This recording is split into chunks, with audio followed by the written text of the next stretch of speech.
All right. So again, I met Hannah Kesler recently at a event here, the Wealth Accelerator event that Justin Colby threw. And it was an amazing event. And I had heard this infinite banking concept so many times, and whole life insurance, and how you can borrow money from yourself and pay yourself back. And it was just always just a high level concept for me. And I loved Hannah's presentation. She really broke it down and made it simple to understand. So right then and there at the event, I literally messaged her and said, listen, I have a little meetup group. I would love for you to come in and go over this, because I think there's so much value there. So I was able to get her on the calendar. So I'm super stoked. Thank you so much, Hannah, for coming in. But if any of you have heard about infinite banking or the Money Multiplier, or have heard of her dad, she is second generation in this banking concept. And Hannah, I don't know if you know this, but I was just telling them that my goal is really to teach financial education and literacy to children, and to put together a nonprofit. So I'm definitely going to be reaching out to you too, to come help and maybe, start teaching this concept in high schools and getting young kids excited about money and what they can do with it. So with that, please, Hannah, come and introduce yourself. Give us whatever background you want to. And I'll keep everybody muted unless they have questions. They can come on, and I'll be here to support you any way I can. Deal. Hey, let me do this. Can I share my screen? Will you give me capabilities to do so? I will do that right now. Good. All right. You should be able to share. Awesome. All right. And then let me do this. Let's share the sound. All right. How's that, y'all? Can you guys see my screen? You can see it. Good. All right. Well, yeah, no, so I'm Hannah Kesler. I'm based out of Florida. So usually I'm living up in Daytona Beach, but I told y'all on the call before I got on here, I'm talking to y'all from South Florida. If y'all know the island of North Captiva Island, that's where I'm at this week. But anyway, so the name of our company is the Money Multiplier. And just like how Marie was talking about, so my dad is Brent Kesler. We travel all around the country and we teach this concept, how to build and create and manage more of your wealth. Because honestly, y'all, I don't want you to change anything that you're already doing. You guys are very good at making money, but you're not too good at keeping that money. So that's what I want to do, is I want to show you this concept of how you can keep more of that wealth. And when I go through this is going to be a paradigm shift. This is not the conventional way that people are out there handling money, what the government is telling us to do with our money. So this is definitely going to be an eye-opening, kind of a mind-challenging thing that I'm going to go through. So that's what I only want y'all to do, is just keep an open mind as I'm going through this. And I'm going to give y'all resources, go out there and check out this stuff. So I'll kind of get into it. So again, the name of our company is the Money Multiplier, and you can see my contact info down there. That is my personal cell phone. So you can text me, call me, you got my email there, and even our website. So anyway, so who am I, right? So I'm Hannah, and this concept really came about from when my dad, so that's my dad, the bald-headed guy up there on the screen, right? And so actually our trade, our background is we were chiropractors. Dad was a chiropractor, and my first job, I was the CA, the front desk person at one of Dad's chiropractic clinics. And we heard about this concept back in 2006. Dad was at a chiropractic conference, and just how like y'all are sitting there right here on this Zoom meeting, Dad was sitting there in the audience, and there was someone up there teaching on this concept. And so when Dad heard about this in 2006, he said, man, that looks really good, but it just looks too good to be true. Right? We've all seen stuff like that, probably on TV or stuff that people are doing, right? So really, we didn't take action with this until 2008, 2 years later. And it was when Dad went back to that same chiropractic conference, and all of his colleagues were hooting and hollering about this banking concept. Brent, isn't it so cool? I can keep my wealth. I can pay my overhead expenses. I can finance the equipment in my office. And I'm doing this all through my own banking system. So that's when Dad was kind of like, well, hey, there's got to be something else to this, right? I think I kind of missed the train on this. So we didn't really start this until 2008. And so you see another guy on the screen. His name is R. Nelson Nash, and I'll talk about him more here in a second. But this concept really stems from his book, Becoming Your Own Banker. I'll show you it here on the next slide. But R. Nelson Nash, he's our mentor. He's the reason that we're out here doing this. And God bless his heart. He just passed away. It was March 26th of 2019. So I actually got the pleasure of meeting him right before he passed. But he was my dad's mentor, really teaching this concept. So really how we got into this is dad was almost $1 million in debt. Right. And you know, and back at that time, we were living in Kansas City, and you think to yourself, well, how does a guy in Kansas City get to almost be $1 million in debt? Right. If you're kind of living out in California or New York, $1 million can buy you a really small house. But in Kansas City, that can buy you a lot. Right. So at that time, you know, Dad was a chiropractor. He had his chiropractic clinics, and we come from a background of aviation enthusiasts. So Dad's an airplane pilot. My brother's a pilot, you know, and so if you're a pilot, you got to have your own airplane. Right.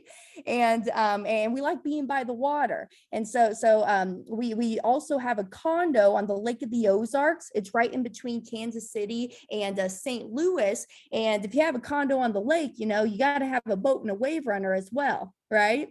So it didn't take him a lot to get himself in this $1 million of debt. And so by implementing this concept, he was able to pay that debt off in 39 months.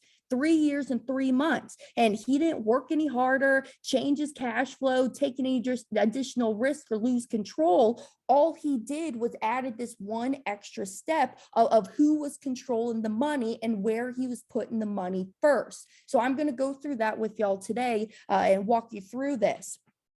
So like I said, all of this comes from this black book, Becoming Your Own Banker. You know, I do have a few copies back at home in the office, but to be honest with y'all, I'm not really in the book selling business. So go on our website, go on Amazon, and you can find this book. And also, if you got a little ADD like myself as well, it comes with 2 hours of audio that you can plug in and listen to it as well. But I just want to give you this resource of where I'm teaching and where all of this information comes from. It is this black book, Becoming Your Own Banker. So I'll give you another resource as well. Actually, before we end this call today, I will send you this as in an ebook. So this is a new book that just came out. It was I don't know if it was 2020 or 2021. It's COVID kind of made everything start to blend together.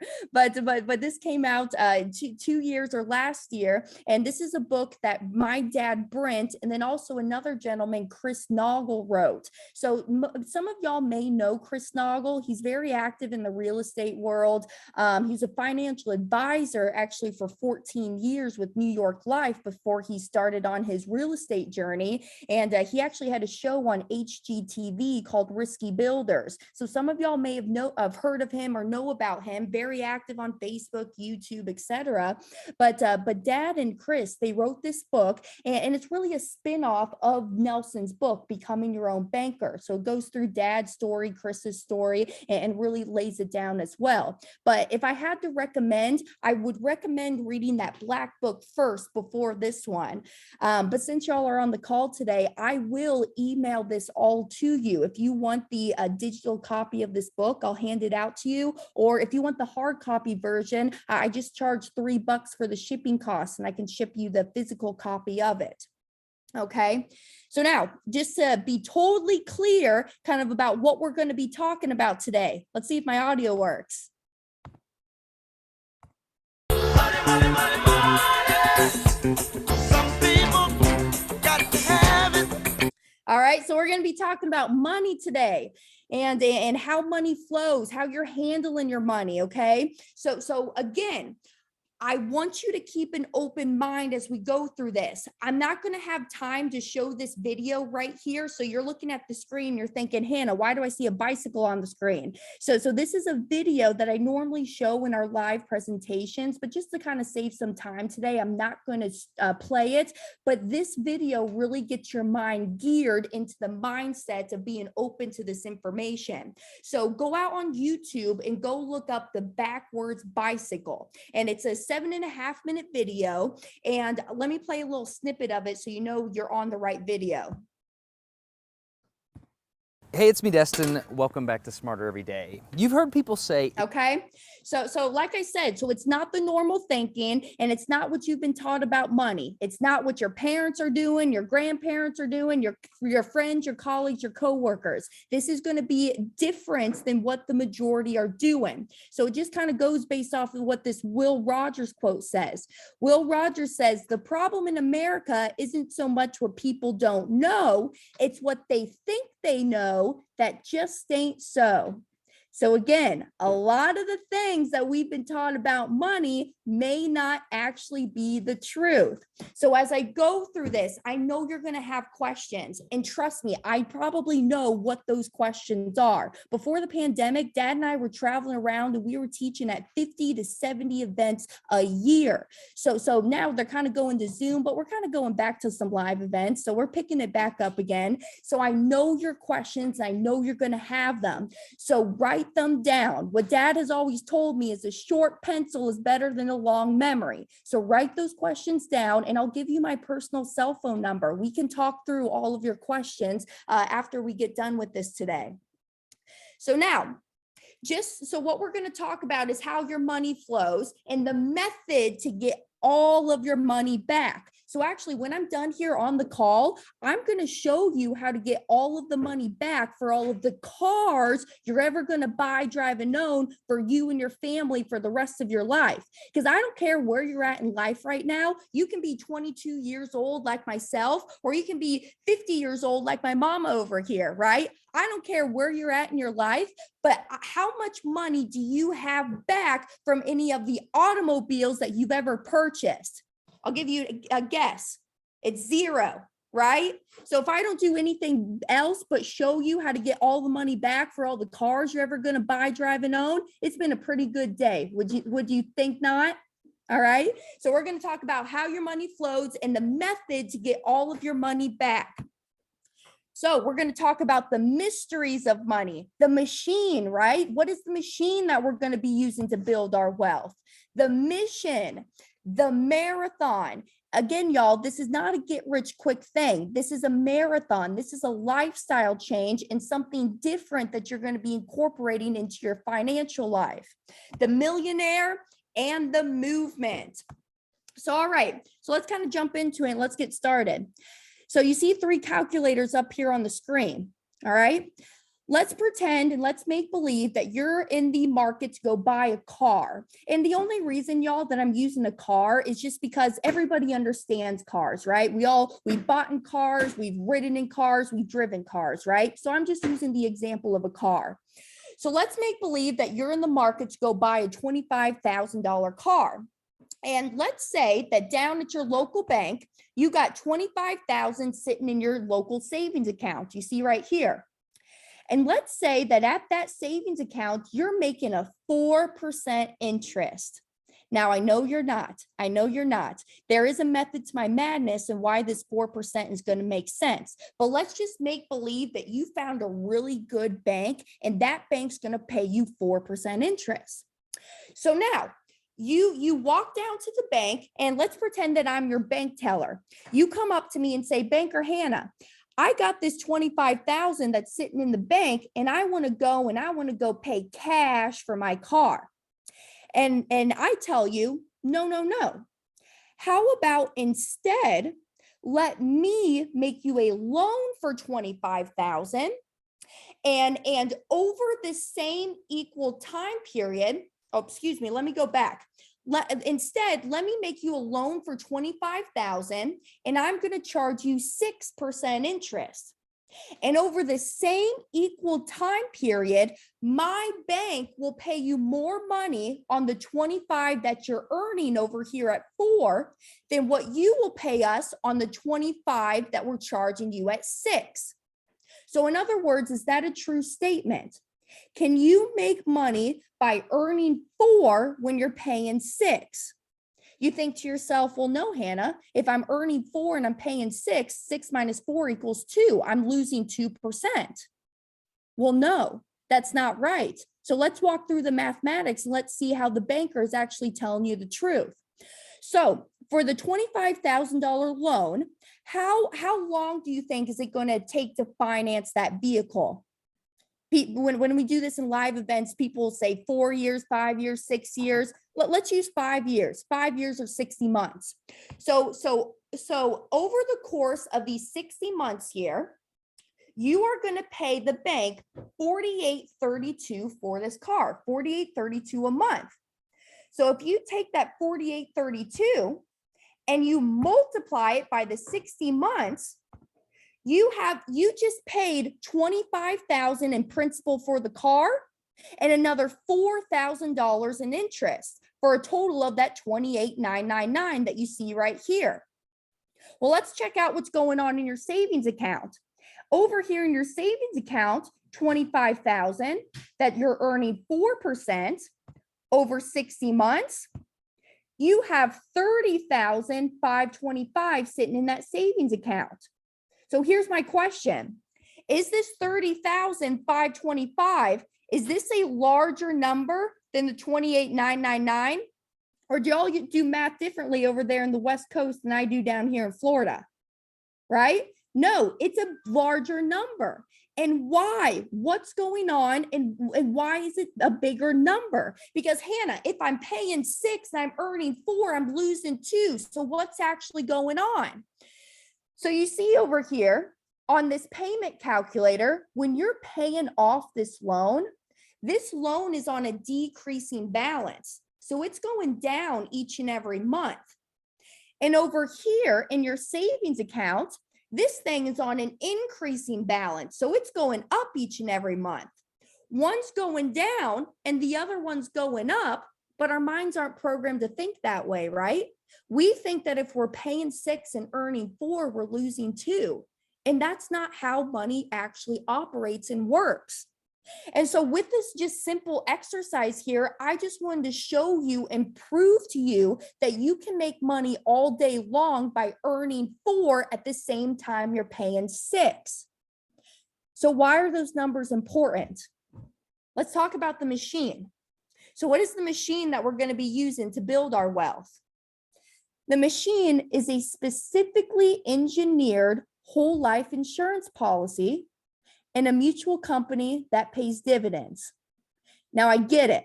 Before all of y'all shut off the computer, run out of the room and want to vomit on me, you're thinking, Hannah, there's everything that I already know about whole life insurance that I need to know. Dave Ramsey told me that is bad, bad, bad, and I should not be doing that. Well, really? It's not your regular whole life insurance policy. It's specifically engineered and designed for this high cash value, infinite banking concept. It's all in the engineering of this policy of what makes it so different. So why do we use whole life? So usually when we're out there teaching this, we get a lot of good answers in the room, but why is the number one reason of why we want to use this vehicle? The number one reason is that this is what the super elite and the wealthy are doing. Matter of fact, the number one purchasers of whole life insurance in the world are conventional banks. Conventional banks own more in their whole life insurance than all of their land and their buildings combined. And a matter of fact, actually, since 2013, they've even quadrupled the amount of their portfolio of how much whole life insurance that they actually own. And if I think to myself, well, are the banks stupid or are they doing something that the rest of us just don't know about? Well, they're probably doing something the rest of us just don't know about. So I just want to walk you through and show you exactly what they're doing. So And if you want to fact check me, go Google something. It's called BOLI, B-O-L-I. It stands for bank-owned life insurance. And you can look up the hundreds and thousands of pages of come up of how much whole life insurance banks actually own. And I do have another resource as well. If you want to send me an email, shoot me a text that I can send you as well of a document that I have of proving how much banks own in their portfolio of whole life insurance. So why? Now, on my last calculator example, why is that 4 and 6 important here?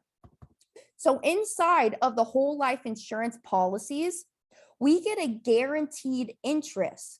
We get a guaranteed interest that the insurance company has to pay us each and every year.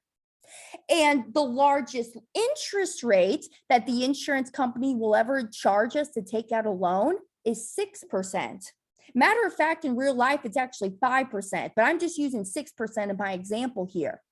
So with this calculator example, I want to prove to you and show you that you can make money all day long by earning 4 at the same time you're paying 6. And I hope I hit that home here with y'all today. So that's what we're doing over here. We're utilizing these specifically engineered whole life policies to finance the things that we're doing throughout our lives. And I'll walk through that even more deeper as we get through this. Okay.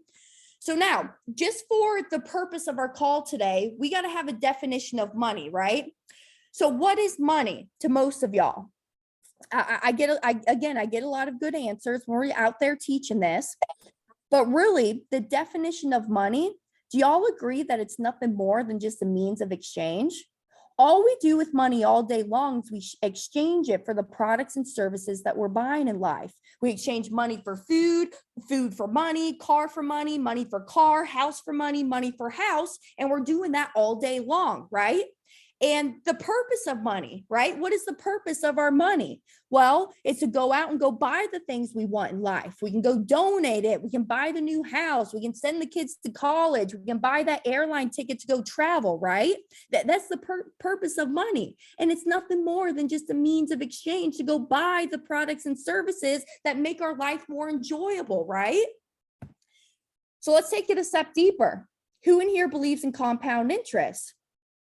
Most of our hands go up, right? Most of us and all of us, we all believe in compound interest because we've always been taught that it's such a great thing. But let's talk about compound interest.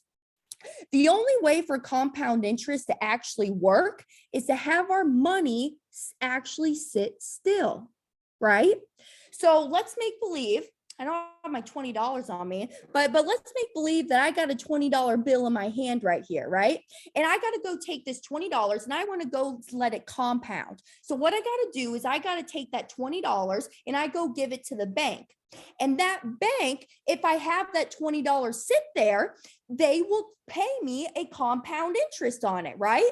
But if I go and I go take out that $20, now I've just stopped the compounding on that money.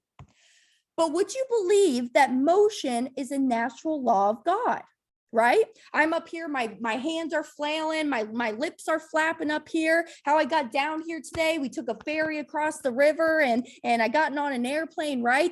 I ate my dinner not too long ago and my food is about to be in motion in me soon, right? Motion is a natural law of God. Who wants to eat fish out of a stagnant pond? Nobody, right? But let's really think about compound interest. So let's talk about that same $20, right? So I have that same $20 in my hand, and let's make believe that I highlight it in yellow and I put my initials on it. And I go down to the bank and I go hand them the $20. Do you think they take that $20 and there's a little box in the back that says Hannah Kesler, and they go put that $20 in the box and they wait for me to come back and get that $20? No. Say if I go back in a month or a week or even in 20 minutes, do you think I'm going to get that same $20 that I highlighted and put my initials on? Not at all, right? Because what are the banks doing? They're moving it, right? They're moving money, right? Do banks actually use compound interest? What business in the world actually uses compound interest? Most of the time y'all think, well, Hannah, banks use compound interest, right? Well, no, they pay you compound interest and they charge us compound interest, but they don't use it themselves. Same thing with like car dealerships, right? How much do you think car dealerships are making if cars aren't moving on and off the lot? Or how about grocery stores? How much do you think grocery stores make if their fruits and vegetables are sitting there on the shelves compounding and sitting? Or how much do y'all make in the real estate world if people aren't renting houses or doing fix and flips or doing wholesale deals? Not anything, right? So not one business in the world actually uses compound interest. But do you think it's kind of funny that the main institutes, Wall Street, banks, insurance companies, these big financial institutes, they all teach us and tell us, hey, park your money here with me, let it compound, but they don't actually do it themselves. Isn't that a little funny? Let's take it a step deeper, y'all. Who in here has an IRA or 401k? Most of us, right? And the reason that you have it is because you've been taught, well, my parents told me to go get one because I'm saving up and I want to use this vehicle so that I can have my retirement. I put this money in here and I can use this money for later on down the road in retirement, right? Well, let's talk about it. Before here, you told me that money is nothing more than just a means of exchange, right? So what you're doing is you're putting away your good dollars today into this vehicle to then be paid back with weaker dollars in the future. Let me break that down. So when you go put your money into that qualified plan, that IRA, that 401k, how long do you have to leave it in there without paying the penalty? Age 59 and a half, do you not? The tax is always going to be there, right? You're just kicking the can down the street because the tax is always going to be there. You're just avoiding that 10% penalty without touching it till age 59 and a half. And on top of that, who's controlling it? Is it you or somebody else? It's somebody else, right? And to even go further into that, I want you to tell me everything you know about that retirement plan. And actually, let me tell you what you actually know. You know whether that account goes up or down based on the quarterly statements that you get. You know whether it's invested in a low, moderate, or high risk category. But other than that, y'all don't know jack crap about your retirement plans. Somebody else is controlling it. And let's talk about the guarantees. Are there any guarantees with your retirement account? No. Well, actually, there's one guarantee. It's guaranteed to never go below zero. But how exciting would that be if that actually happened, right? Just open up your minds and actually think about what's going on. Actually, let me give you a resource right now. I usually don't tell people this, but go look up the book. It's called the 501k plan. The 501k plan. And it's the inventor of the 401k. His name is Ted Benna, Benna.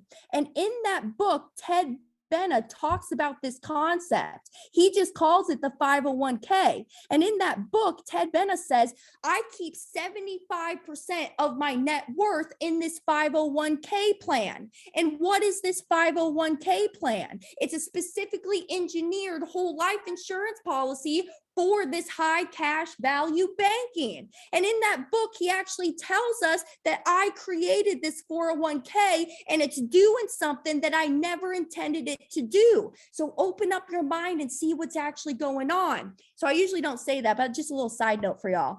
All right. So, all right. Are there any guarantees? No, right? We just went through that. Who controls it? You or somebody else? Somebody else. And what do you actually know about your retirement accounts? Not crap, right? So, but you always tell me, well, you say, Hannah, the reason I'm putting my money into this IRA, this 401k, or this qualified plan is because I get a match, right? You get that match. Well, let's talk about that match, right? You tell me that money is nothing more than a means of exchange. So let's pretend that you go down to the grocery store and you go purchase a gallon of milk or a loaf of bread. And you come back to the house and you go put that loaf of bread and the gallon of milk into the refrigerator or into the freezer, right? And let's make believe, so I'm 22, I got about, if I'm doing the math right, about 30 something more years if I put my money into that account until I'm age 59 and a half before I can touch it, right? So if I'm waiting another 30 years, when I go back and I want to go open up that refrigerator and that freezer with that loaf of bread and that gallon of milk, and I open that up 30 years later, guess what now? There's 2 loaves of bread and 2 gallons of milk. How much better is that second loaf of bread and that extra gallon of milk going to taste 30 years down the road? Not so good, right? It's going to still be freezer burnt. So why are y'all doing this with your money? Because I guarantee it, I know probably some of y'all and a lot of y'all could be using this money today. You got some home remodels you could be doing. You got some private lending deals you could go out and be doing with it. But instead, you're putting money away into this account to then get paid back with weaker dollars in the future. So what do I mean by that? Our taxes, or actually, excuse me, are dollars worth more today, or are they worth more in the future? Well, they're worth more today, are they not? And actually, it's the big thing today, right? Let's just talk about gas prices right now, right? And if you ever forget about that, think about how many candy bars you could buy 20 years ago for $1 and how many candy bars you could buy today for $1. And our taxes going to go up, or are they going to go down? They're going to go up. I mean, even our current president campaigned for increasing taxes. So even if he's not going to increase the taxes, we're going to be taxed on more crap anyways, right? As time goes on. And when you go and pay the tax, would you rather pay it on the small amount, the seed, or the large amount, the harvest? The seed, right? Well, I agree with all 3 of your answers, but y'all are totally violating them by putting your money into that qualified plan, that 401k or that IRA. Because again, I know y'all could be using those dollars today to capitalize on and make more money for you today. So I think I beat that up. So there's my bread and my milk method right there. So the prime reason for that example is I just wanted to show y'all, kind of get you geared into kind of what you're doing with your money and what you're doing with your cash flow right now. So next, I kind of want to talk about banks. All right. So this is how your conventional bank works. And it doesn't matter if we're down here in Daytona Beach, Florida, we can be out in Phoenix or out in LA, California, right? This is how the conventional bank works.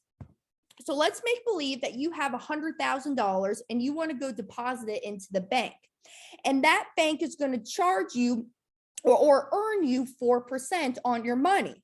Now, don't get caught up into the numbers. I just want you to understand this concept and the method here real quick. So you have 100,000 and the bank is paying you 4% on that. That's a really good rate, is it not? So when we go and we deposit our money into the local bank, that money now becomes a liability to the bank because they got to pay us that interest on it, right? So how does the bank go and turn that money into an asset? They lend it, right? They're in the lending business. They'll lend it back out to you or to somebody else who needs that money. So who in here besides myself has ever gone down to the local bank and borrowed money to go buy a house? Right? Most of us, right? So let's say that the bank, they lend you or somebody else a mortgage. They lend you the money to go take out that mortgage to go buy the house. And let's call it 7%. Now, again, don't get hung up in the numbers. I just want you to get the concept and what's going on here. So let's say the bank gives you a loan for that 7%. Well, when you go borrow money from the bank, you got to pay them back and you have to pay them back with interest. And you never skip a beat in doing it, right? Because they're going to come and foreclose on your ass if you don't, right? So you got to pay it back with interest. Money goes back into the bank. Let's say that you're in the market, you want to go buy a car, and you want to go borrow money from the bank to go buy that car. Let's call it 8%. And if you borrow money from the bank, you got to pay them back with interest. Do you not? Money goes back into the bank. Let's say that you're doing a home remodel. You want a new swimming pool, new outdoor deck, new granite countertops for the kitchen, right? You're going to go borrow money from the bank. Let's call it 9%. Well, when you borrow money from the bank, what has to happen? You have to pay them back, with interest, or they're going to come and seize that collateral that you gave them, right? So I hope you see what's going on here. All money does here is it moves out, it moves in, it moves out, it moves in, it moves out, and it moves in. Lastly, let's say that you want to go pay off all your credit cards and do a debt consolidation. Let's call that 12%. The bank gives you a loan at 12%, have to pay them back with interest. So now I want to see how well you did and how well the bankers did. And I know down here in Eastern time is getting a little late. I know we're going to do just a little bit of math here, but I promise I'm going to keep it super easy. So you earned 4% on your money right here, right? You're earning 4% on that 100,000. Great rate, right? What other bank is giving you 4% right now? So now, in this first transaction with the home mortgage, the bank made 7%. You made 4. 7 minus 4 equals 3. In the car transaction, the bank made 8%. You made 4. 8 minus 4 equals 4. Now in this home remodel, bank made 9%. You made 4. 9 minus 4 equals 5.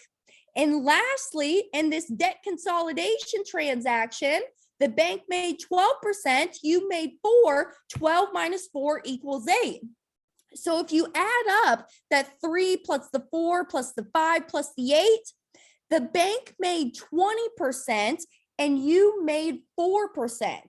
So my question is, how much more did the bank make than you? Well, you think to yourself, well, 20 minus 4 equals 16%. So 16%, right, Hannah? Well, no. How about 500% more? Because doesn't 4 go into 20 5 times? Banks are making no less than 400 to 1,300% annually on the money that you leave there with them. And if you kind of think about it, it just makes sense, right? Because I don't care what town you're in, what town, what building, and what is the best building in town of any town that you're in, right? You can go drive up to the main intersection in town, and right there you will see that bank. And is that bank on the rundown property, the bad landscaping, bad architecture? No, it's not, right? It's normally the best buildings in town. And a matter of fact, usually sometimes if you go into that bank, they'll even give you free stuff. For instance, actually in my town in Daytona Beach, at a local bank, if you go in there on a certain day of the week, they'll actually give you wine. So actually, that's why my mom's not on this call right now, because she went down to the bank a few times and she's a little hungover, so she couldn't be here today, right? So the banks are making no less than 400 to 1,300% annually on the money that you leave there with them. And go fact check me, y'all. Go fact check me. Go look up BauerFinancial.com. BAUER, BauerFinancial.com, and that will you'll pull up all of the annual reports of these banks. You can go look up the big banks that we all know the names of, Wells Fargo, Bank of America, or you can go look up those small hometown banks just right there locally to you. Hey, Marie, 2 seconds. I got this alarm going off. I apologize. Hold on. You're all good. All right. All right. So and is everybody, just a quick pulse, is everybody still there? Do we have any crazy? Okay. Save, I'm like here. you said. Good. Write down your questions. Keep them to the end. She speaks a little fast. I'm used to it because I'm a New Yorker originally, but just write down your question. Thanks, Perfect. Thanks, Marie. All right. So y'all, all of the reason that I'm showing you this is that you guys are doing this anyways, right? You're buying houses, you're buying cars, you're doing home remodels, and you're using credit cards. So with this concept, I want you to be the banker in your own life. I want you to be making all this interest and profits and dividends on yourself instead of having the local banks have that financial hold and that tie on you. All right. So again, BauerFinancial.com, go look it up. And actually, I challenge y'all. I say this all the time. Go find me a bank that makes less than 400% annually on the money that you leave there with them. And you owe it to me. Call me up and you owe it to me, and I will change this presentation. But again, Dad's been doing this for the last 12 plus years. No one has done it yet. So I challenge y'all, go find me that bank that makes less than 400% annually. So, all right, I'm not going to go through this section right now. This is very interesting. It shows you the amount of interest that we're paying and what's going out the door. I will show you how to go back and watch this. It's found on our website. So I'm just going to skip this because of time today, but I'll show you how you can go back and go watch that. So now it's kind of the fun stuff, right? Now we're going to talk about that car that I was talking about, how to get all the money back for all the cars you're ever going to buy, drive, and own for you and your family for the rest of your life. And actually, matter of fact, y'all, I just did this. I like to go out. I like to go camping. I like to travel. And in my free time, I like to go to music festivals. That's just kind of what I like to do. Right. And when I go out and I go travel, I've kind of had my eyes on this conversion van. So have y'all seen that before? The Mercedes Sprinter vans, and they'll convert the back out of it and they'll convert it to that RV living style. That's exactly what I did last year. And this is exactly how I'm doing it, financing this van through my own banking system. So let me show you. This is not my exact example, but just for education purposes, I have another example for you. So let's talk about the machine here. All right. So what is the machine again? The machine is a specifically engineered whole life insurance policy designed for this high cash value banking concept. So this is not the regular traditional whole life that you go down to your brother-in-law and go buy it off the shelf of State Farm, right? This is not it. It's a specifically engineered whole life insurance policy. So now, with a policy, there comes premiums, right? And premiums. And we think of premiums, we've been conditioned to think that premiums are payments, right? We're putting this payment into this vehicle to get this death benefit. But I'm not here talking to you today about death benefit. I'm here today talking to you about the cash inside of the policy.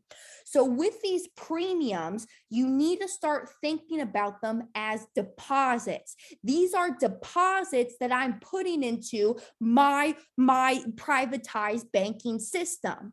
And what better word do you like better? Premiums or deposits? Or I should say payments or deposits. Deposits, right? And have you ever made too many deposits into your own bank? No, right? And age does not matter. All right. That's why I got this age column and this death benefit column. You can see them grayed out here because age and death benefit do not matter, because I'm here talking to you about the cash inside the policy.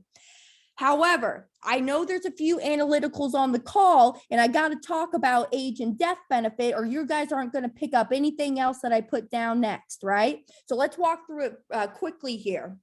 So let's make believe that there's 3 people and they're all in the same equal health, all right? There's a 20-year-old, a 40-year-old, and a 60-year-old. And let's make believe they have the same $20 in their pocket and they walk into the grocery store. Who is going to buy the same amount of groceries with that $20? All of them, right? All of them are going to be able to get the same amount of groceries, because it doesn't matter how you look, the color of your skin, the language you speak, how bad you smell, right? The same $20 is going to buy you the same $20 of groceries. Now, same people, 20, 40, and 60. Let's make believe they still have that same $20 and they walk across the street to the life insurance store, all in the same equal health. Who of those 3 people is going to get the most amount of death benefit with that $20? The 20-year-old, right? It just makes sense. The younger you are, you get more amount of death benefit, right? But again, I'm not here talking about the death benefits. I'm here talking about the cash inside the policy.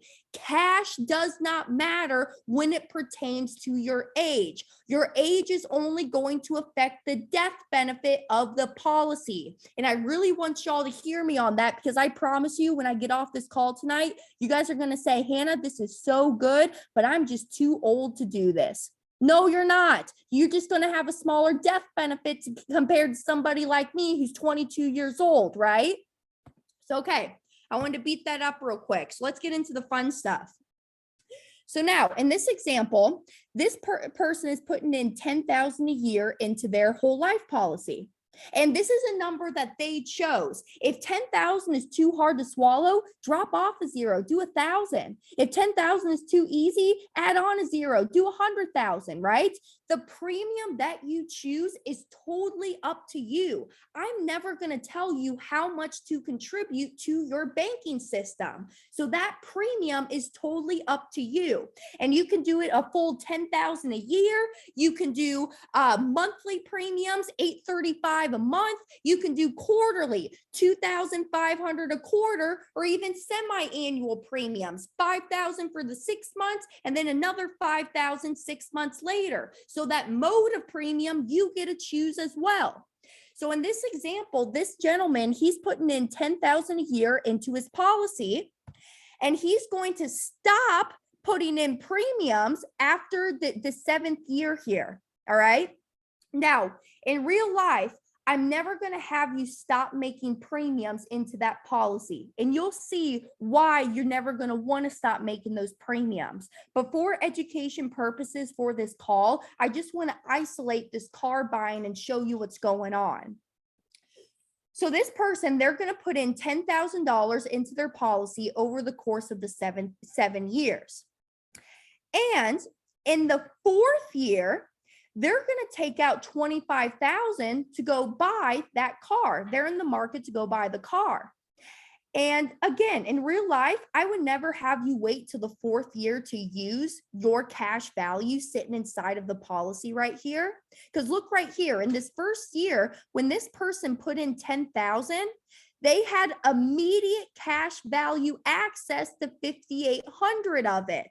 And my definition of immediately is within 30 days. So as soon as I put in that 10,000 into the policy, year 1, month 1, I have access to 5,800 that I can take out and start using. But again, I'm just showing you this for the purpose of the car purchase here. So in the 4th year, they take out $25,000 to go purchase that car. And where did they pull this $25,000 from? They pulled it from the cash value that's sitting here inside of their policy. They take out that $25,000 and they go pay cash for that car. The car dealer man, he gives you the car, you give him the $25,000, everybody walks away, right? Well, now, this is your own banking system.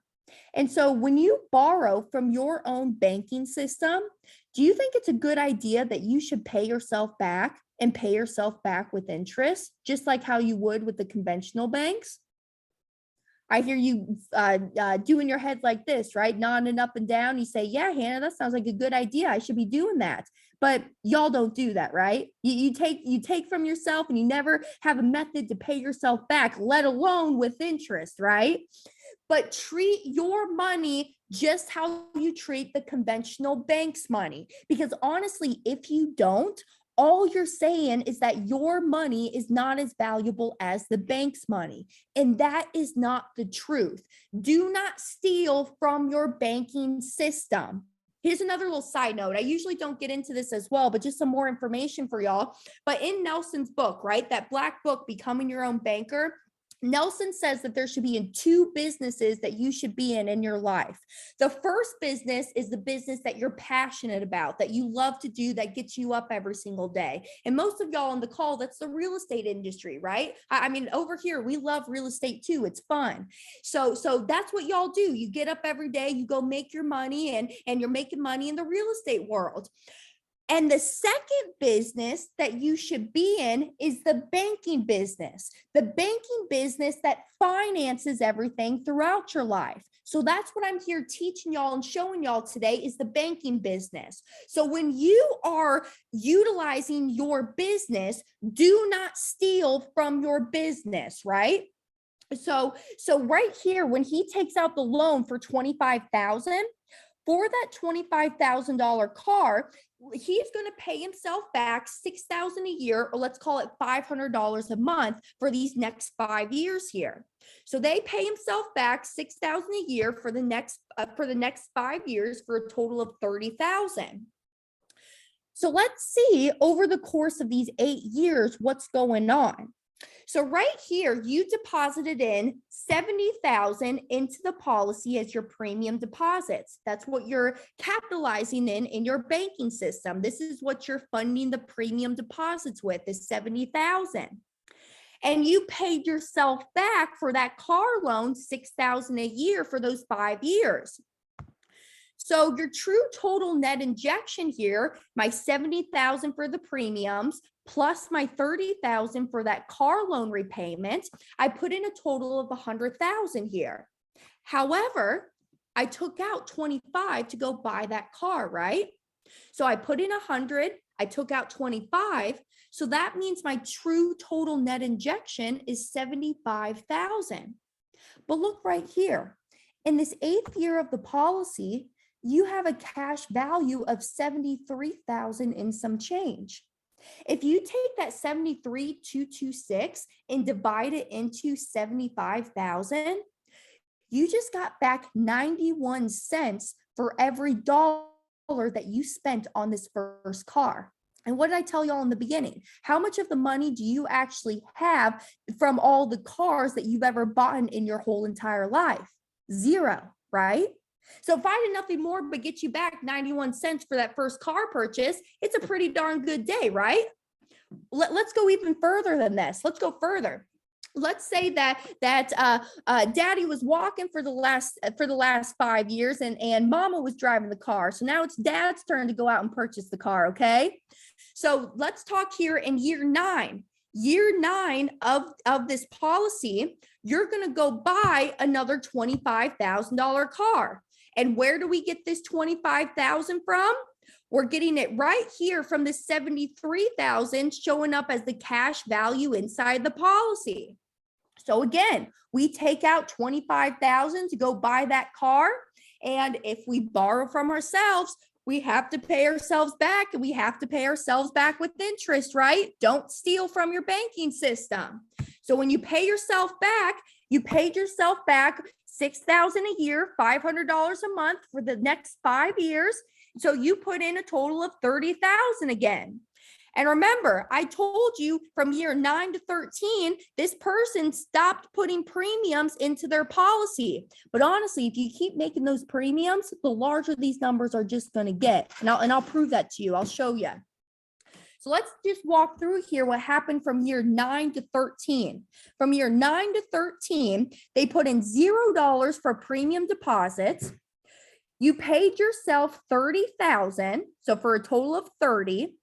But again, you took out $25,000 to go buy that first car. So your true total net injection is $5,000. But look right here in the 13th year. You have a cash value of $95,797. So Hannah, are you telling me from year 9 to 13, with a net injection of $5,000, my cash just grew from 73 to 95? That's a $22,000 growth inside of the policy with only a $5,000 net injection? Absolutely. Because you see what's going on here? Inside of the policies, this is the power of what's called uninterrupted compounding interest. So what's going on is that when you're borrowing this $25,000 to go buy these cars, that $25,000 has never actually left your pot of cash that's sitting inside of the policy.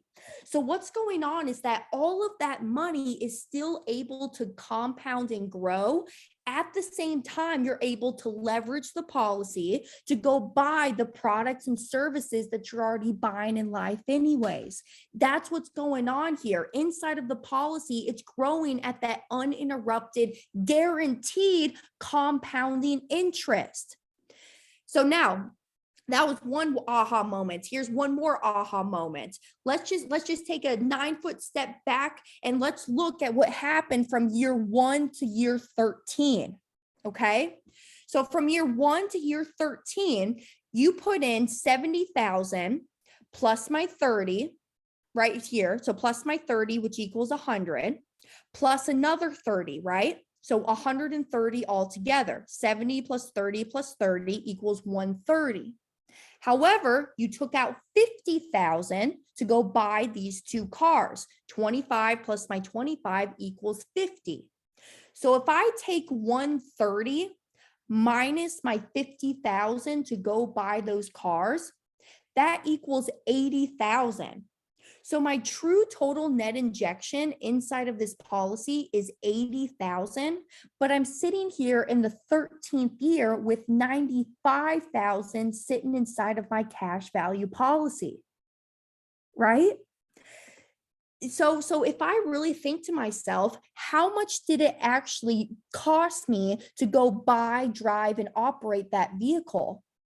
Nothing, right? Nothing. I actually made an extra 15,000, right?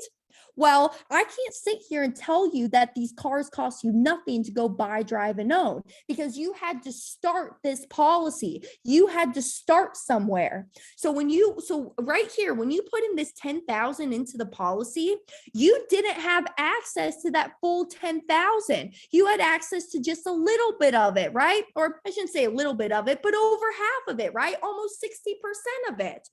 So you had access to that 5,800 that you could go and use immediately to start banking with.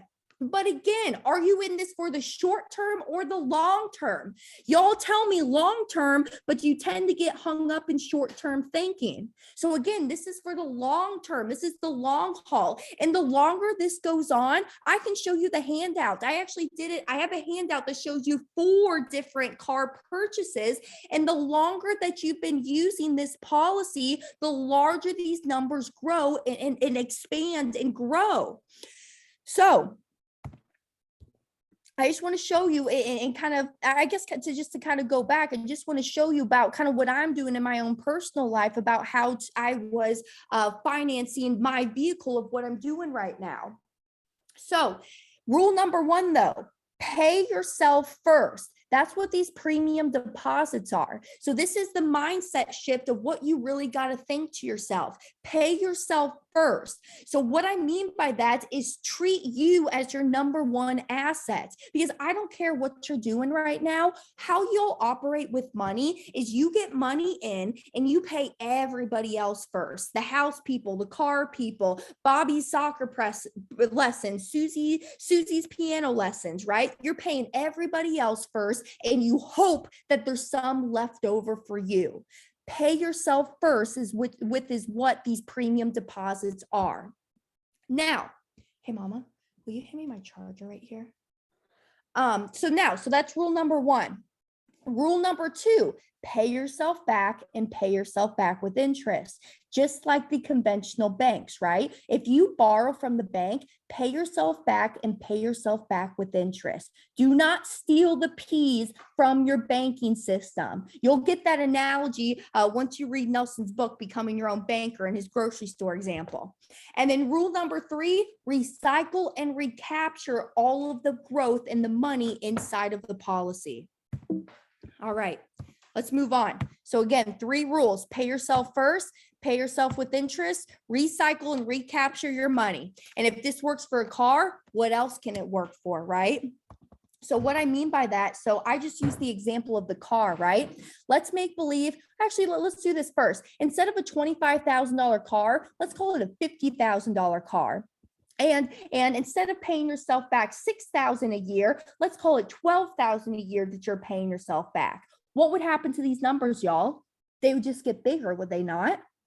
How about instead of this being a $10,000 premiums, you're putting in $100,000 premiums and you're buying a $250,000 house? What would happen to these numbers? They would just get bigger, would they not? So this, I'm just showing you cars because we all understand cars, but this works for anything, any product and service that you're going out and buying in your life right now. All right. I hope I beat that up. And so I want to give you a few more resources as well. Second Chance by Robert Kiyosaki. Robert Kiyosaki talks about this concept in his book, Second Chance, but y'all read right through it because it was never explained to you in this exact way. Same thing with Tony Robbins, Money Master the Game. Chapter 5.4 of that book, he talks about this concept. It's nothing new, y'all. And a matter of fact, this concept, it's been around longer than our tax code has even been around. Our tax code's only been here since 1913. A whole life insurance policy has been around for over 200 years. So there's so much more that we can do inside of these policies that we can't do with any other vehicle on this whole entire planet. So I guess what I mean by that is that this is not on trial, right? This is not on trial. We're not just testing out the waters to see if this actually works and operates. This is actually what is going on, and it has been for the last 200 plus years. So this next example right here, the Money Multiplier map, I'm not going to go through this today just because of time. Again, I'm going to show you how to go back and go watch this, but just a high level. What's going on here is that this is actually a real life example. It's not my dad's example because that would just take way too long. But this is a chiropractic colleague of dad's that he had, if you add up all right here, all across the top here, Discover, Chase, Amex, Barclays, all the way down to the condo and the house. If you add up all of those debts, in this example, he had over $470,000 of outstanding debts. And as we walk through this example, we show y'all how to utilize this policy to pay off those debts. And if he was to keep doing it the conventional way, making money at his practice, paying off the bankers each month, et cetera, it would take him 18 years to pay off all of these debts. But by incorporating this one additional step, he was able to pay it off in 5 years and 1 month.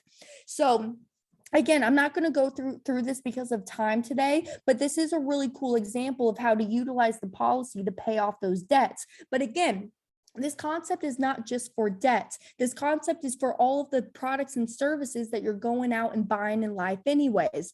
Most of the people that show up at our front door, they have the debt, right? Just like my dad. Y'all got those bad debts, those 30% interest credit cards that are hanging over your head, et cetera. And you're like, hey, Brent did this and he was able to get rid of his almost $1 million of debt in 39 months. I want to do that. So we help them get out of that debt first, free up that cash flow. And then from there, we show them how to utilize the policy to go out and put their, what I call the little green men. Those are our dollars, right? Put those little green men to work to actually work for you and produce more cash flow in those investments that you're doing. So, all right, again, I'm not going to go through this because of time, but I will show you how you can go back and watch this example. All right, let me skip through it. And again, when I get done with this as well, I'll be taking questions as well. I'm open to questions tonight. So, all right. So actually, who uses this? I think this is pretty cool. So this is an article from, it's actually ESPN. Dated November 16th, 2016. Cash value life insurance makes Harbaugh College football's top paid coach. So the University of Michigan is utilizing whole life policies to pay for the head coach's salary. And why? Honestly, I don't know much about college football, but dad kind of makes this joke. He says, well, it's a good thing that they're doing it because the University of Michigan ain't doing so hot this season, right? So they're able to pay him and get all the money back for it. This is actually the really cool one. This is one of my favorites. Walt Disney wanted to start Disneyland, but after failing in the pursuit of traditional means of financing, meaning that the bankers wouldn't give Walt Disney a loan to go start Disneyland, Walt decided to provide his own financing. A large part of this came by collaterally borrowing money from his cash value life insurance. Ray Kroc with McDonald's. In 1961, Kroc had to take a salary for the first 8 years to help with cash flow. He borrowed money from his 2 cash value life insurance policies to help cover salaries of the key employees. He also used some of the money for an advertising campaign as a mascot that we all know the name of as Ronald McDonald. And speaking of Ronald McDonald, have y'all seen him around recently? I really haven't seen him. All right, how about Joe Biden, right? Our president right here. Joe Biden. Biden says he has no stocks, bonds, or savings accounts. Our president of the United States today, right? Biden also holds 4 checking accounts, 2 of which he shares with his wife. In addition, he holds 6 life insurance policies with Mass Mutual, a company that we write for and we do business with. So again, are these people stupid, or are they doing something the rest of us just don't know about? Lastly, let's talk about Pampered Chef. This one's a really cool story. Using $3,000 she borrowed from a life insurance policy, Doris Christopher started the Pampered Chef in her suburban Chicago home in 1980. By 2002, the company had grown into a $700 million operation that was acquired by Warren Buffett for $1.5 billion with a B. Today, the company boasts 12 million customers. I think that one's really, really cool. So now that you know this, everyone should do it. This is just my humble opinion, but if you do not do this, what you're doing is you're stealing from your children, your grandchildren, and future generations to come, because you're letting money leave the family. What you're doing now is you're closing that gap. You're closing the gap of what's going on. Again, actually, here's just another little side note for y'all. How I told y'all about my conversion van. I just showed you the car example there, right? And so I'm utilizing my policy to pay back that loan to my dad for the borrowing from him to go out and purchase that van. Well, where do you think dad got the money to give me that loan for that car? From his life insurance policy, right? So he's making money inside of his policy, and he's making money on me because I'm paying dad back. Because trust me, like I just told y'all, your banking business, this is a business. Dad does not give me any breaks. If I do not pay him, and let alone if I do not pay him back with interest, dad is going to come and take that car right off my lot. Would he not? Right? He still loves me, but hey, this is a banking business. You got to treat your business with respect, and money flows and money goes where it's respected. Now, lastly, here's a quote by Warren Buffett, and this is so stupid simple. If poor people would just start doing what rich people do, they wouldn't be poor anymore. And how much sense does that make? So now, there's one of 2 things that's going to happen to us. We're either going to live or we're going to die. I like to use the word graduate, but y'all can use whatever words you want. But right in the next 10 minutes, 10 years, 10 decades from now, we're either going to live or we're going to die. And do you think that we're better off with or without this concept if we live? Hopefully I proved to you and shown you that we're better off with it. And if we die, are beneficiaries better off with or without this concept? Hopefully you say with, because how much did I even talk about that death benefit today? That death benefit is really that cherry on top of the cake. That death benefit is what leaves that financial legacy to the family once we're not here anymore. And let's talk about this. Policies are exempt from judgments and liens in most states. Right? Your policies are protected, and that cash value in there is protected if you ever come down and get sued. Go look up the O.J. Simpson case. He was found guilty in the criminal trial against or was it the civil trial? It's the civil trial, right, Mama? civil trial. He was found guilty in that civil trial against the Goldman family, but did that Goldman family ever go and get that money? No, they didn't, because where did OJ have all of his money? Inside of his whole life policies. Policies are exempt from judgments and liens in most states. And if your state isn't, all you got to do is just form a collateral assignment, and now it is, and we'll help you with that. The internal values of the policy grow tax-free. I didn't even talk about that a lot, but what is our largest eroder of wealth? A lot of y'all know that, being out in California or up there in New York, taxes are our largest eroder of wealth. So what we're doing is we're paying tax on the smallest amount, the seed, right? We're paying tax on the smallest amount, the seed, and now we're getting that money into a tax-free environment where now it's growing tax-free. Back there in that car example, when I showed y'all how much that cash grew, all of that cash was growing at a tax-free rate. So when you're able to take out more from that policy than what you've even put into it, all of that is tax-free. And loans never have to be repaid. Even though I'm hounding it into y'all that yes, pay yourself back and pay yourself back with interest, loans are never required to be paid back to the insurance company. And what I mean by that is a loan on the policy is nothing more than a prepayment of the death benefit. So what that means is that the insurance company is never going to ask you what you're using the money for, when you're going to pay it back, and how you're going to pay it back, because in the end, you're guaranteed to die. So what they're going to do is they're just going to subtract any outstanding loans off of that death benefit that they're already promising you. And that death benefit is always going to be higher than the cash that's available to you inside of the policy. So now, this is not the only reason, but why is one reason why we're doing this? I want to be a billionaire so freaking bad. All right, right? So again, this stuff, like I said, it's not a get rich quick. It is definitely a mindset shift and a mental shift from what we've been conventionally taught to how to handle money. And it's a lifestyle change. It's not that get rich quick. If this is something that you're saying, yeah, Hannah, this looks pretty cool, I'm going to do this for 5 years and I think I'm going to stop, this ain't for you. So anyways, if you are interested, I mean, let's talk. I mean, so I got my cell phone number up there. I can get you connected with my father, Brent Kesler, if you want.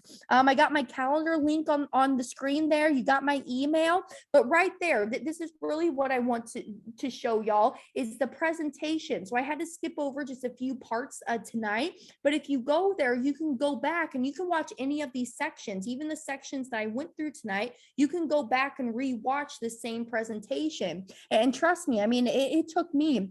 I've been around this stuff. Dad's been talking about it. I just remember he's pacing in the kitchen and always talking to folks on the phone about it. I've been around this stuff since I was 10 years old, but I didn't really start implementing this until I was 18 years old. And I've heard this over and over and over again. And the reason I had to start is because you have to be 18 years old in order to own a policy. So that's why I had to wait until 18.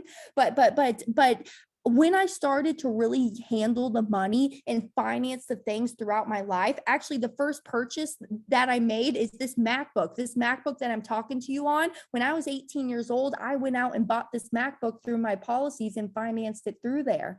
So again, you can go back, you can watch the recorded presentation, and also y'all, we have weekly webinars. We're always posting out free content for y'all. YouTube, TikTok, Instagram, weekly webinars. We got a Facebook group if you want to join it, where we got 3,500 people in that group all practicing this concept, and they just bounce ideas off of each other. So let me know if you want me to send you some resources. And again, I will send you that book. If you send me an email, Hannah@themoneymultiplier.com, I'll send you that ebook that Chris and Brent wrote together so that y'all can have it and read through it as a resource as well.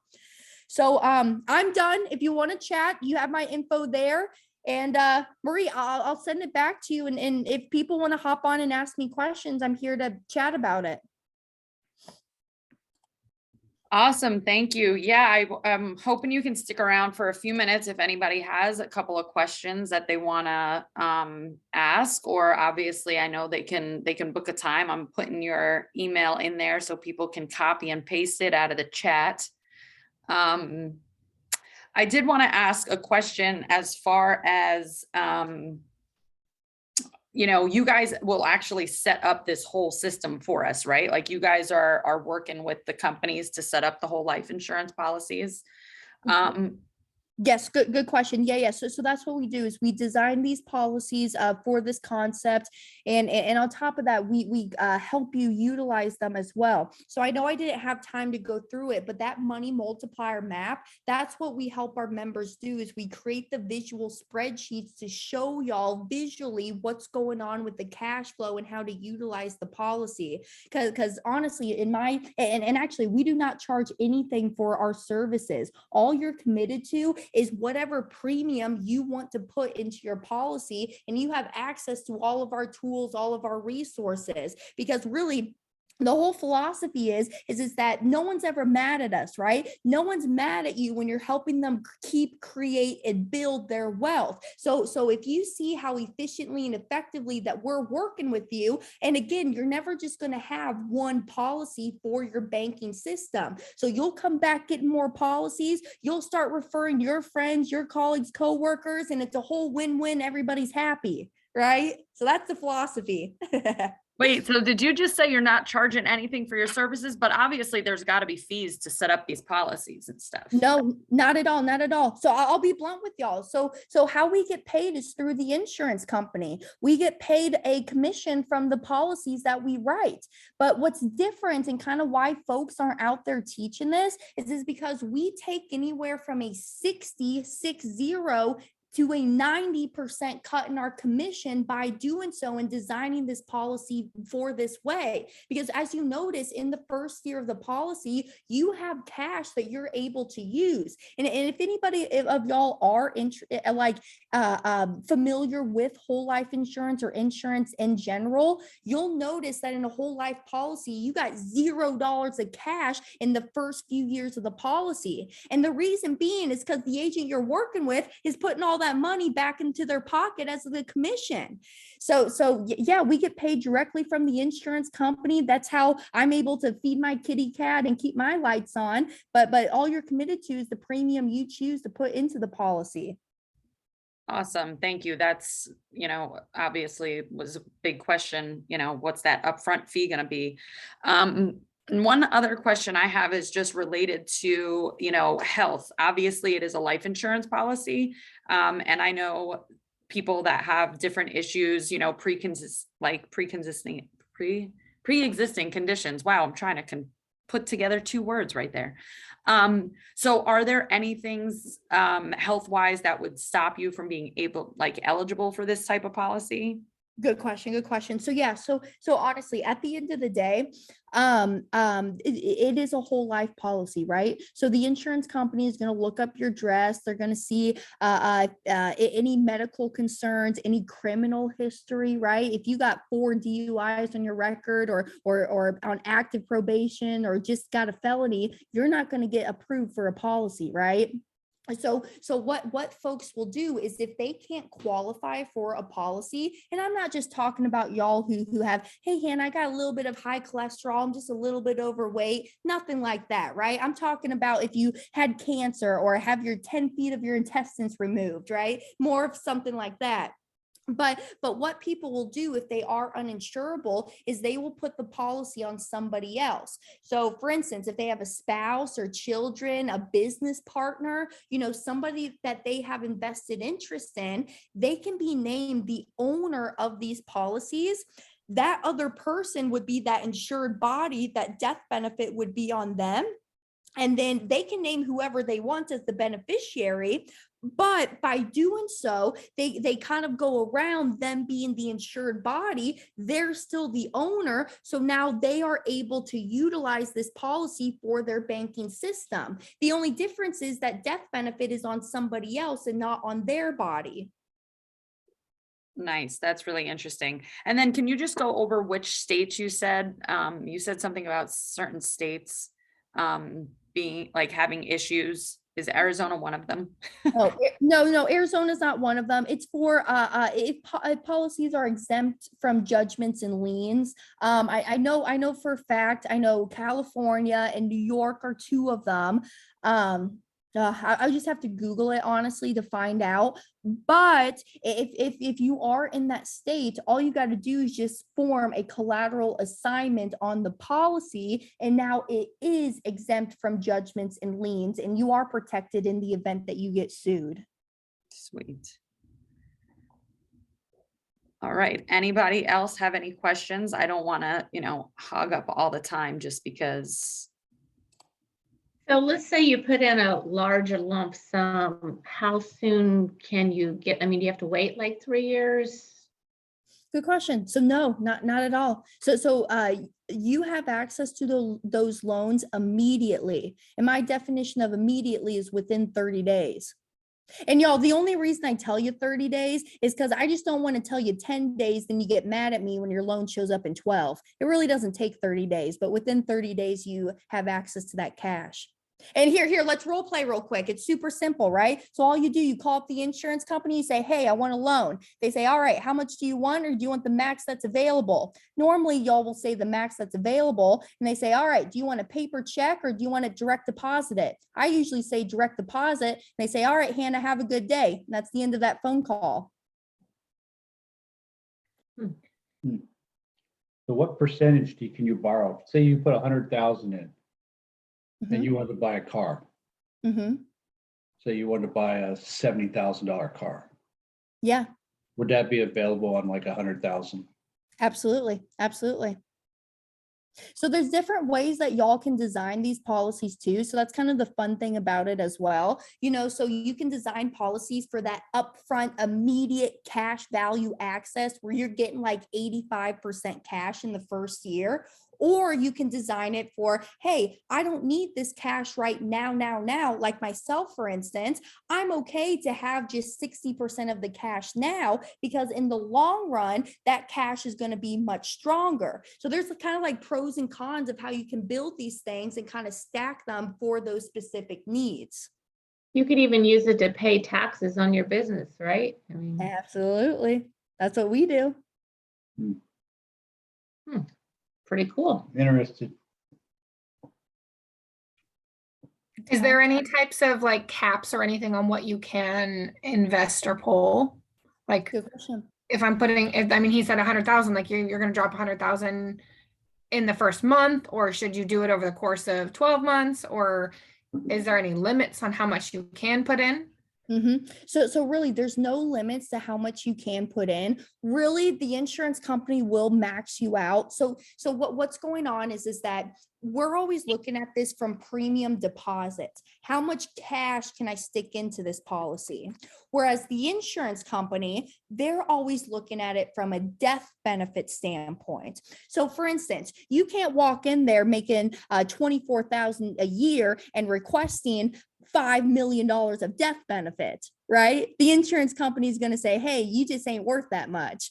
So that's where they really start to cap you out at, but we don't get into that until the later millions down the road. But really there's no cap to how much you want to contribute to that policy. It's just to the point of when the insurance company says, hey, nope, you got way too much death benefit. You're going to have to start insuring other people now because you got too much death benefit on your life. All right. I know I kind of answered that a little weird. Did I answer that, or does that make sense? Okay. How does the cash value grow? Yeah. From the guaranteed interest. So inside of that policy contract, we get a guarantee. Is the interest set, or is it tied to the stock market? Is it variable? What's going on? Good question. Not tied to the stock market at all. So this is kind of different. If y'all are familiar with kind of this concept, like IULs, some people will talk about, right? That it's not tied to the market whatsoever. It's based on a guaranteed interest. And we're working with mutual insurance companies, different than stock companies, because with mutual insurance companies, we, the policyholders, share in the profits and the dividends of that company. So we get that guaranteed interest that the company company has to give us that's written inside of the contract. And then that bonus, that extra, is those dividends that they paid out. So, right, I can't sit here and promise you a dividend, but all the companies that we work with, they've been paying dividends for over 100 plus consecutive years. So there's a pretty darn good chance that they're going to keep paying them. So the fixed interest, will that increase with inflation, or is that just fixed period? Good question. It's just fixed. It is fixed, but Okay. what will increase with that inflation are the dividends, right? So if portfolios start rolling in better, then we just get a higher dividend now. Do you know what the interest rate is? Yeah. So inside, so it's a 3.25%, 3.25%. And mom's chiming in. She says, and annually compounded. I have a question. Yeah. So you said there's no age limit. I am 72. I'm healthy. I've got a life insurance policy already for other things, but so I am insurable, totally healthy, but I'm just curious, when you said in the beginning there was no age limit, is that possible? Good question. Good question. Yes. So insurance companies stopped giving out whole life policies. I used to say around the age of 75, but until I had a guy named Wayne, he lives in Florida with me too. He's 78 and he got approved for the best health rating you can ever get on a policy. So around the age of 75 to 78 is when they'll stop handing out these policies to you.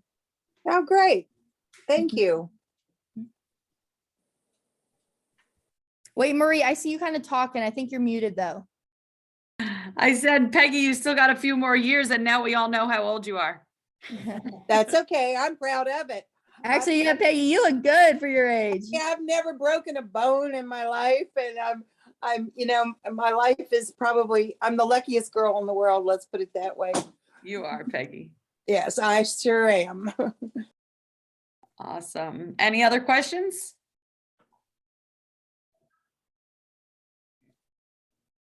Good, y'all. It was good I- information. Thank you.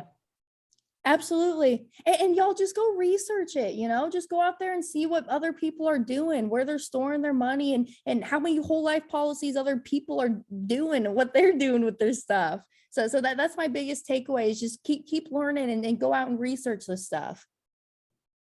Yeah, and I like that you gave the options too of like, it doesn't have to be monthly, it can be quarterly installments or whatever. Can you vary your premium or can you add more as you have cash on hand?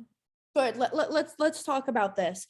So that the premium can never increase, right? So if you start your policy, let's say it's 10,000 a year, we can't go back in and say, all right, now I want to increase it to 20,000 a year. We can't do that because what's happening is that these policies, they're contracts.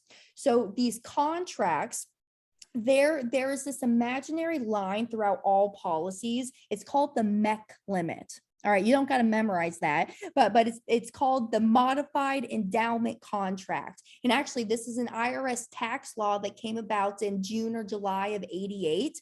And the reason that the government and Uncle Sam came out with this is because a lot of elite and wealthy individuals were dumping in a boatload of money into these whole life policies. Because I mean, if you think about it, oh my gosh, I can put my money into this environment. It grows uninterrupted compounding, and the government's completely out of my hair, tax-free interest that it's growing. I want all of my money growing at this rate, right?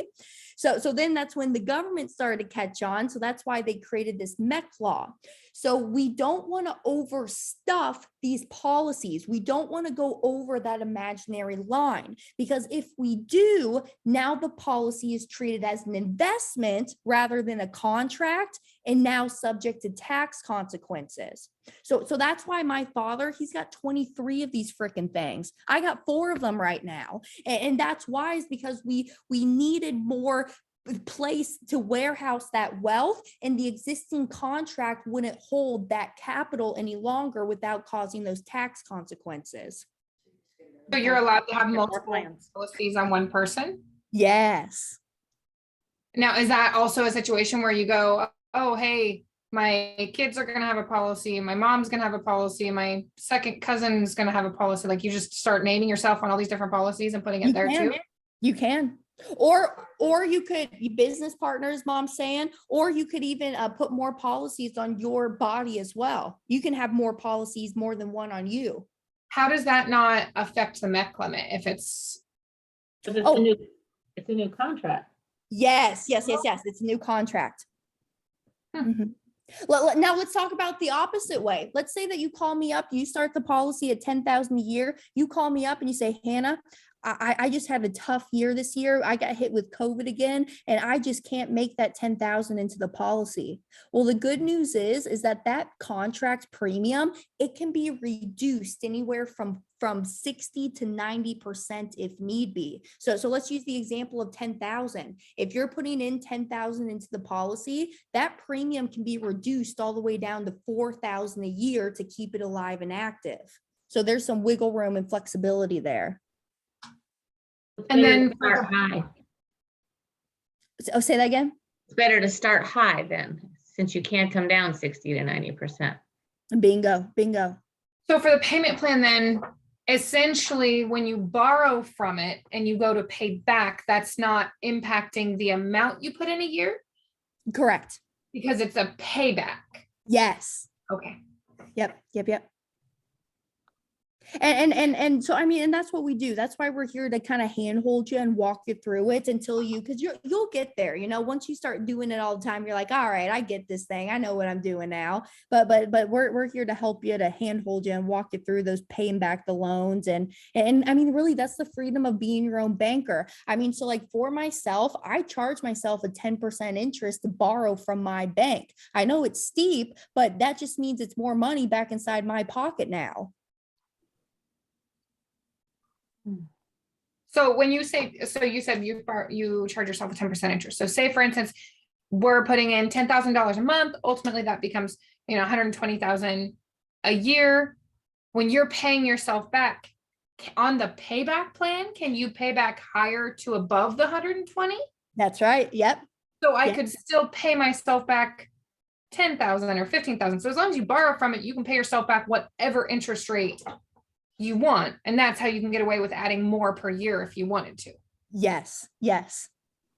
Because so let's go back. So like Marie, you said, so like I was kind of talking about that MEC limit, right? We don't want to go over the MEC and overstuff the policy, cause those tax consequences. So there is that wiggle room that you can dump in some extra funds. So like, let's say you call me up, your premium is 10,000 a year. You say, Hannah, I had a great year. I want to put in 15,000 this year. So all we got to do is go back to the insurance company and say, hey, does this policy, can it hold an extra 5,000? And maybe they'll come back and say, yes, it will.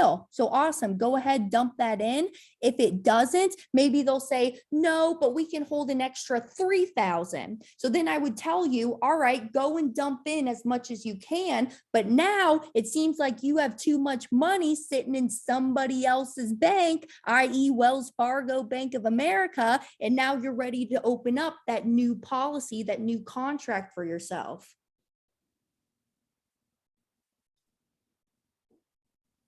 Very good.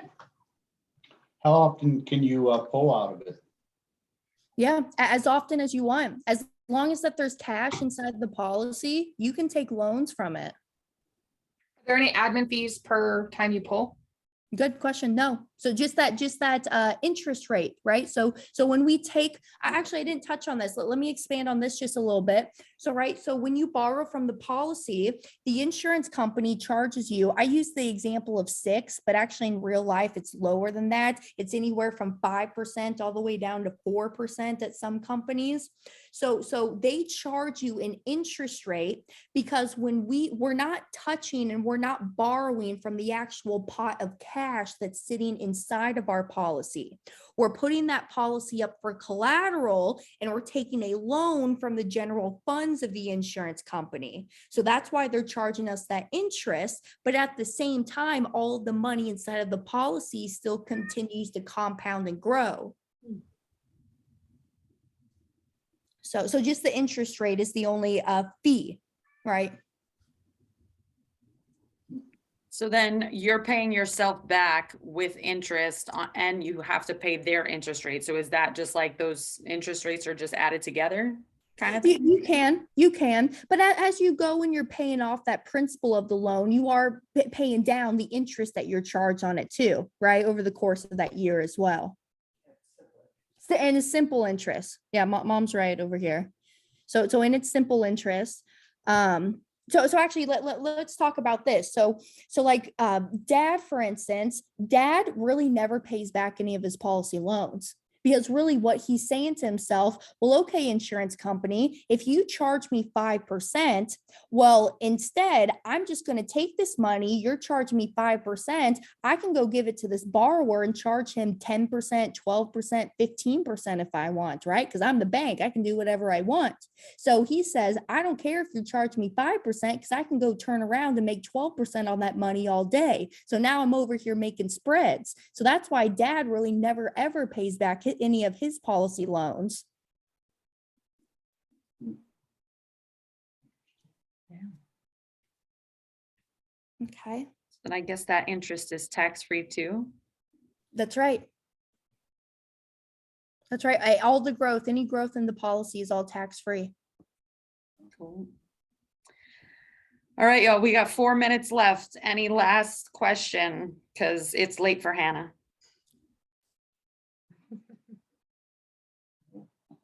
No, we good? Good, thanks. All right, well, Hannah, thank you so much. I really appreciate it.